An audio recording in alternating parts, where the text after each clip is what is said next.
परम पूज्य श्री गुरु डॉक्टर आनंदमय के ऊपर पूर्ण पुरुषोत्तम श्री कृष्ण की कृपा बचपन से ही रही है। श्री गुरु ने कठोर तपस्या करके मात्र 18 वर्ष की उम्र में अपनी कुंडलिनी शक्ति जागृत कर ली थी। इस शक्ति को प्राप्त करते ही आप में जीवन को आध्यात्मिकता और वैज्ञानिकता से देखने का दिव्य तेज आ गया। एमए, एलएलबी और ज्योतिष शास्त्र में पीएचडी की उच्च उपाधि प्राप्त करने के बाद आपने अपने संपूर्ण जीवन को अध्यात्म एवं मानव कल्याण के लिए समर्पित कर दिया है।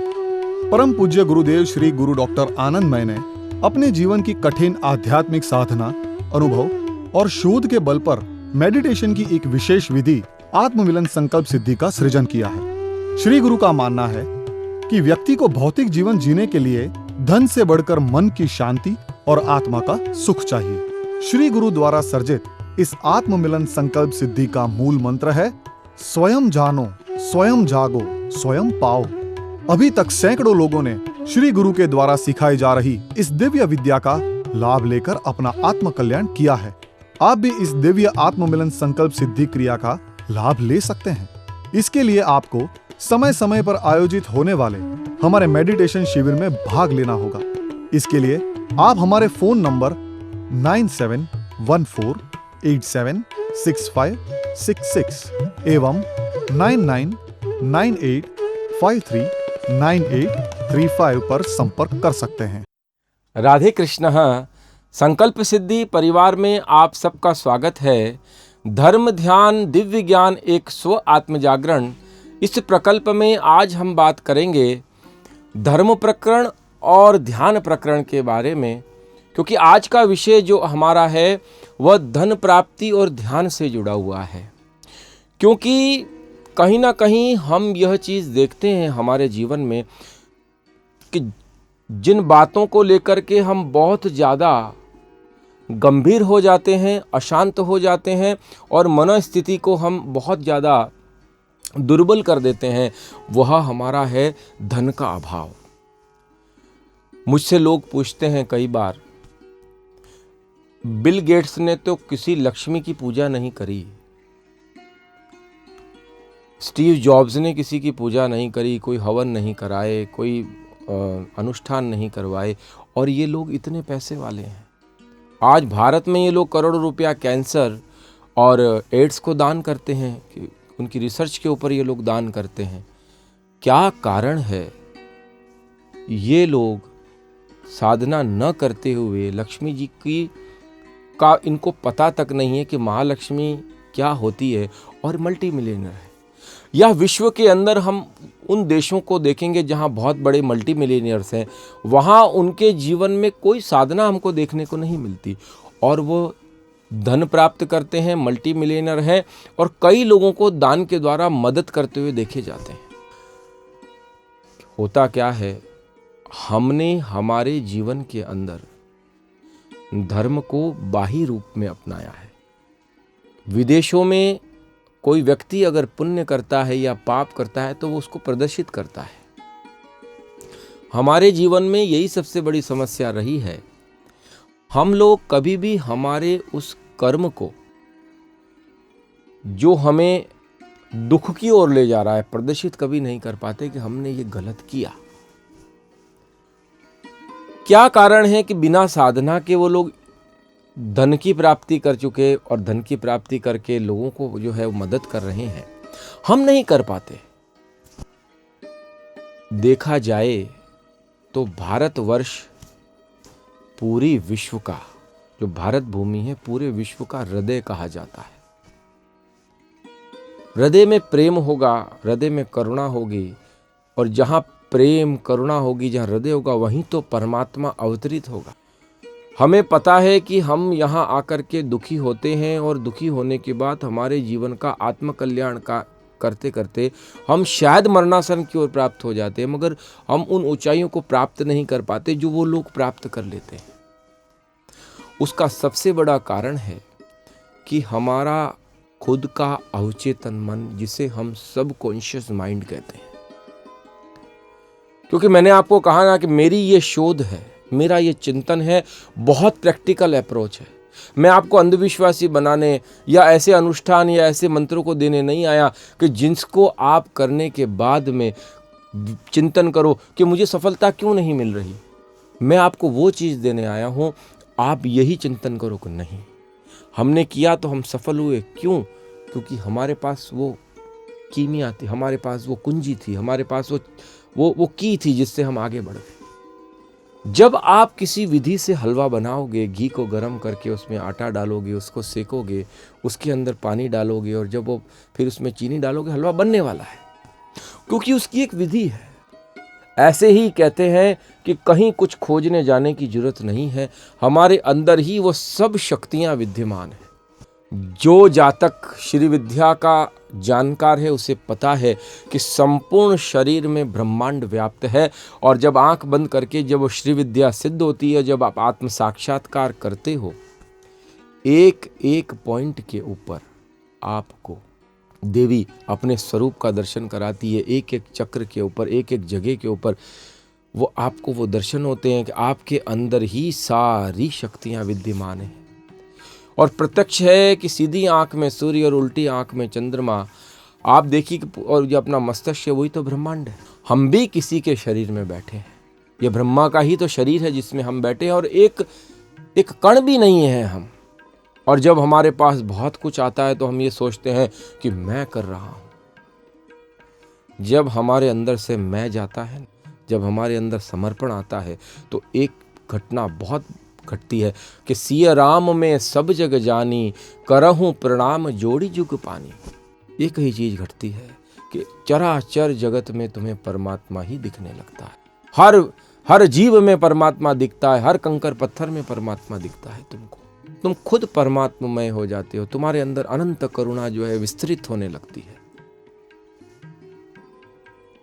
हमारे अंदर सब कुछ है, हमें आज ये समझना है। कहीं जाने की तुमको जरूरत नहीं है, कहीं भटकने की तुमको जरूरत नहीं है। शरीर की रचनाओं को जब तुम समझ जाओगे तो तुम अपने आप को समझ जाओगे, और जो व्यक्ति अपने आप को समझ जाता है वो पूर्ण हो जाता है। और जो पूर्ण हो जाता है तो उसके पास माया नहीं रहती, उसके पास माया का पति रहता है, यानी प्रभु कृपा की आपके ऊपर वृष्टि करने लगते हैं, और आपकी सृष्टि बदल जाती है, और आपकी दृष्टि बदल जाती है। और जब आपकी दृष्टि बदल जाती है तो आप नहीं रहते, आप करोड़ों के भाग्य को बदल देते हो।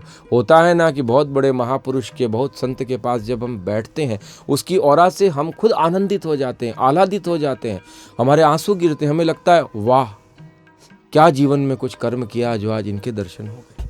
विशुद्ध सत्व वहाँ जागृत होता है, पूर्ण ऊर्जाएं वहाँ जागृत होने लग जाती हैं।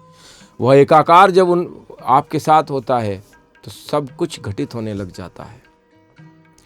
मैं इसीलिए आपको कह रहा हूं, वेदांत दर्शन को पढ़ने वाले नरेंद्र दत्ता जो कलकत्ता में रहते थे, जिनका आगे जाकर के नाम हुआ स्वामी विवेकानंद, उनके जीवन की घटना है।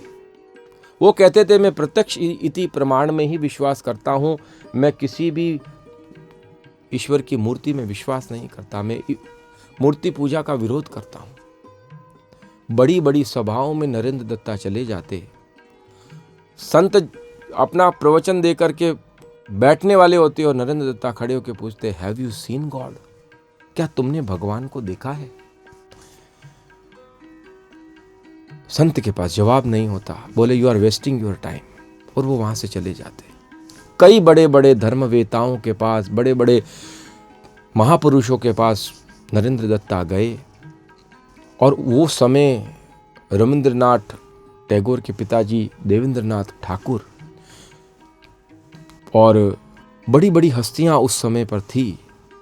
जब नरेंद्र दत्ता को पता चला कि देवेंद्रनाथ ठाकुर झोपड़ी बना करके गंगा के अंदर, नाव के अंदर झोपड़ी बना करके तपस्या कर रहे हैं, पानी में तैर करके, ठंड का समय था, उस नाव के अंदर गए, जाकर के देवेंद्रनाथ ठाकुर को देखा। बोले तुम इतनी रात को यहाँ क्या करने आए हो? बोले मेरी पूरी नाव हिलने लग गई। बोले आप ध्यान कर रहे थे या मुझे देख रहे थे? बोले पूरी नाव हिल चुकी थी। बोले तुमने भगवान को देखा है? Have you seen God? कुछ जवाब देते ना देते नरेंद्र ने उनकी आंखों को देखा, स्वामी विवेकानंद ने समझ गए, कूद गए वापस पानी में। धर्म का बीज उनमें भी रहा होगा, जागृति उनमें रही होगी, मगर कहते हैं ना कि जहां हमारा जो मनोकामना है, जो हमारा ध्येय है, हमारा जो इष्ट है, जो हमारी यात्रा है, वो किसी और के द्वारा पूर्ण होनी लिखी हो तो किसी और के द्वारा वो पूर्ण नहीं हो सकती। वह भी महापुरुष थे मगर उनकी चेतना वहां नहीं लगी। नरेंद्र दत्ता कूद करके वापस किनारे पे आए। एक मित्र ने कहा, भाई लेमेन की लैंग्वेज में एक बात करने वाले बहुत बड़े संत हैं इस कलकत्ता में, दक्षिण काली की मूर्ति का ध्यान करते हैं, महाकाली के उपासक है। बोले आई डोंट बिलीव इन मूर्ति पूजा, मैं नहीं जाऊंगा। बोले तू एक बार मिल तो रहे, मैंने सुना है अगर वो किसी को देख भी लेते हैं तो उनके प्रश्नों का जवाब उनको मिल जाता है। रहा नहीं गया, 3-4 दिन तक तो विचार करते रहे और चौथे दिन शाम का समय था। रामकृष्ण परमहंस कुछ भक्तों के साथ बैठ के सत्संग कर रहे थे और उसी समय में नरेंद्र वहां पहुंचे। आधे घंटे बाद खड़े हुए और उन्होंने कहा बंगाली लैंग्वेज में, हैव यू सीन गॉड, क्या तुमने भगवान को देखा है? और उसी समय नरेंद्र दत्ता को रामकृष्ण परमहंस ने कहा, क्या तुम्हें देखने की इच्छा है? Would you like to see God? आज कांपने की बारी स्वामी विवेकानंद की थी, पैर कांपने लग गए। जैसे ही उन्होंने आंखें नरेंद्र दत्ता की आंखों में डाली, विवेकानंद की आंखों में डाली और कहा, जा महाकाली की मूर्ति के आगे जाके खड़ा हो जा, तुझे तेरा जवाब मिल जाएगा। कहते हैं हरि सुमरे सो वार है, गुरु सुमरे सो पार है।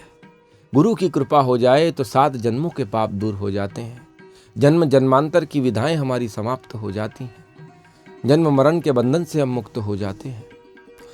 गुरु का अर्थ ही होता है गुकार अंधकारस्य रुकार तन्निरोधः, जो हमें अंधकार से निकालकर प्रकाश की ओर ले जाए। और आज वो प्रकाश की ओर ले जाने वाले रामकृष्ण परमहंस थे जिन्होंने स्वामी विवेकानंद की आंखें खोल दी। 1 घंटे तक स्वामी विवेकानंद महाकाली की मूर्ति के आगे खड़े थे, अनंत करुणा जागी रोते रहे, आंखों में आज आंसू थे, नरेंद्र रोए जा रहे हैं। रामकृष्ण परमहंस वहां पहुंचे। उन्होंने जब नरेंद्र दत्ता को देखा, स्वामी विवेकानंद को देखा, महाकाली की मूर्ति और नरेंद्र दत्ता की मूर्ति के बीच में रामकृष्ण परमहंस आ गए, मगर उसने उनकी आंखें भी नहीं झपक रही थी। 15 मिनट तक रामकृष्ण परमहंस देखते रहे, पीछे से कंधे पे हाथ रखा, एकदम से उस मूर्छा से बाहर आए, चरणों में पड़ गए और उन्हें गुरु रूप में स्वीकार कर लिया कि पोथी पढ़ पढ़ जगमुआ और पंडित भया न कोई, 2.5 अक्षर प्रेम का पढ़े सो पंडित हो। पंडित कौन है? ज्ञानी कौन है? जिसने 2.5 अक्षर प्रेम के, जिसने जीवन में सीख लिए प्रेम के। इस पोथियों को पढ़ने की जरूरत नहीं कि प्रेम जब अनंत हो गया तो रोम रोम संत हो गया, देवालय हो गया बदन। ये शरीर जो है वो मंदिर हो जाता है, अंदर उतरने की जरूरत है। जब तुम्हारी दृष्टि के अंदर परमात्मा आ जाएगा, वो आंख केवल देखने वाली नहीं रहेगी, वो आंख जब दिव्य दृष्टि को प्राप्त करने लगेगी तब तुम कुछ और हो जाओगे, तब तुम्हारे अंदर गुरु रूपी प्रसाद उतरेगा। क्यों? क्योंकि आपका जो ये मन है, उन शरीर की जो विधाएं हैं उनको समझना बहुत जरूरी है। शरीर, सांस, मन, बुद्धि, चित्त, अहंकार, आत्मा, परमात्मा, इन सब को समझो। शरीर के साथ सब चीजें हैं, मगर इसकी सूक्ष्मता को जब आप समझ जाओगे तब आपके अंदर सब स्थितियों को आप प्राप्त कर सकते हो। मगर जो मन, बुद्धि और चित्त, इस 3 के खेल को केवल आपको समझना है, और जिस दिन आपने इन तीनों के खेल को समझ लिया उस दिन आप सब समझ जाओगे। एक कैमरा होता है ना, जब आप उसमें किसी चीज को रिकॉर्ड करते हो, जैसे ये कैमरा मुझे रिकॉर्ड कर रहा है, उसके आगे की जो लेंस होता है वो आपका मन है। मन का अर्थ है कि जो जिस पटल पे जो चीज हो रही है, चाहे आंख के द्वारा, कान के द्वारा, नाक, मुंह, वो उसको ग्रहण करता है। मन का काम है कि जो कुछ है उसको ग्रहण किया। बुद्धि को ले जा करके देता है और बुद्धि ले जा करके चित्त को देती है। अब इन तीनों चीजों के अंदर समझना बहुत जरूरी है, क्या है ये तीनों। मन बुद्धि चित्त के ही खेल हैं पूरे संसार में, और जो इसको समझ गया वो ध्यानस्थ भी हो जाएगा, वो समाधिस्थ भी हो जाएगा, वो परमात्मा को भी प्राप्त कर लेगा। समझना आपको है। आप जब समझ जाते हो तब आप कुछ बन पाते हो और कुछ जाग पाते हो और कुछ जगा पाते हो। वो समझना आपको बहुत जरूरी है कि मन ने जो कुछ देखा इन 5 इंद्रियों के द्वारा बुद्धि को देता है और बुद्धि ले जाके चित्त को देती है। अगर चित्त के अंदर आपके कोई संस्कार नहीं होते, कोई मेमोरी नहीं होती, तो आप कहां से जान पाते कि मेरी डेट ऑफ बर्थ क्या है। चित्त का मतलब डेटा। मन बुद्धि और चित्त का ही ये पूरे संसार में खेल चल रहा है। मन भटकाता है, बुद्धि उस ओर चलती पड़ती है। मन को इच्छा हुई कि मुझे आज जो है एप्पल खानी है, बुद्धि खरीदने की ओर दौड़ जाएगी। चित्त के अंदर जो कुछ संस्कार आपके हैं, कहते हैं ना कि जब आप प्लेन पेपर बन जाते हो तो आप संत बन जाते हो, यानी कि आपके चित्त में से सारे विकार संस्कार दूर हो गए। जन्म जन्मांतर के पड़े हुए जितने आपके संस्कार थे दूर हो गए, तो आप मुक्त हो गए। तो चित्त को की कोई डेफिनेशन पश्चिम जगत ने नहीं दी है। चित्त का अर्थ हुआ अवचेतन मन, सब कॉन्शियस माइंड, जिसमें जन्म जन्मांतर के डेटा आपके हैं। 90% हमारा अचेतन मन काम करता है, और वह अचेतन मन वही आपको इन सब चीजों में आगे बढ़ाता है। साधना का अर्थ नहीं कि कोई देवी का कोई रूप है, वो रूप आपकी सविकल्पक समाधि को दृढ़ करने के लिए। जब आप निर्विकल्पक समाधि की ओर बढ़ते हैं तो वो सब चीज न्यून हो जाती है। सविकल्पक समाधि को समझना जरूरी है, निर्विकल्पक समाधि को समझना जरूरी है।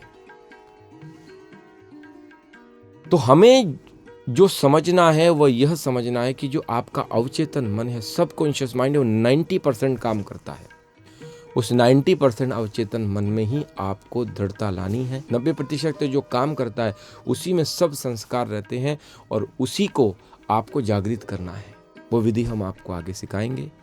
आज के प्रवचन में इतना ही। आप सबका मंगल हो। राधे कृष्ण। मैं अकेला ही चला था मंजिल की ओर, रास्ता मिलता चला गया, कारवां बढ़ता चला गया।